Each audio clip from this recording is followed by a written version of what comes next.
વડનગરપાલિકાના પ્રમુખના પતિને લઈને ફરી માહોલ ગરમ જોવા મળ્યું છે। વડનગરપાલિકાના પ્રમુખની ચેમ્બરમાં પાલિકાના પ્રમુખના પતિ બેઠેલા જોઈ વિરોધ પક્ષના નેતા મહેન્દ્રજી ઠાકોરે કર્યો છે આક્ષેપ। વિરોધ પક્ષના નેતાએ કહ્યું છે કે પાલિકાના પ્રમુખના પતિ પાલિકામાં દખલગીરી કરતા હોવાના કર્યા છે આક્ષેપ। ગુજરાતમાં દાકે દલપતરામની કવિતા છે। વડનગર નગરપાલિકામાં આ પંક્તિ શ્વાનની પૂંછડી તો વાકી તો પોપટની ચાંચ વાકી અને આપના તો 18 અંગ વાકા તેવું વડનગર નગરપાલિકામાં દેખાઈ રહ્યું છે। પાલિકાના પ્રમુખે પણ પોતાનું નિવેદન મીડિયા સમક્ષ આપ્યું છે, જેમણે જણાવ્યું હતું કે તેઓ લેવા આવ્યા હતા અને બીજા કોર્પોરેટર બેઠા હતા એટલે તેમણે ચા પીવા બેઠા હોવાની વિગતો આપી। વધુ પાલિકાના સદસ્ય મહેન્દ્રસિંહ ઠાકોર તેમજ પાલિકાના પ્રમુખે શું કહ્યું જુઓ।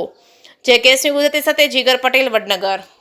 ગઈકાલે મારા સામાન્ય સભા હતી, એની અંદર પ્રમુખ પતિ એમ કહેતા હતા કે હું વહીવટની અંદર સહેજ પણ દખલગીરી કરતો નથી, પણ મેં અત્યારે રૂબરૂ અને એમાં તમે અત્યારે જે વિડીયો લીધું મેં જાતે જોઈશ કે પ્રમુખશ્રીના પતિ પ્રમુખની ચેમ્બરમાં બીજા કોર્પોરેટરો અને બીજા સભ્યો કારોબારીના સભ્યો સાથે વાતચીત કરી રહ્યા છે અને હાલ તમારા વિડીયોમાં દેખાઈશ।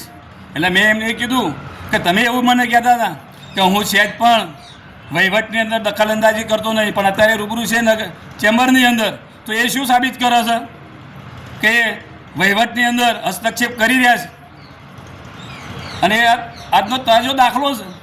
મારે બીજી કોઈ સાબિતી આપવાની નહીં। એટલે હું જે ગઈકાલે બોલ્યો હતો એ સાચું જ હતું।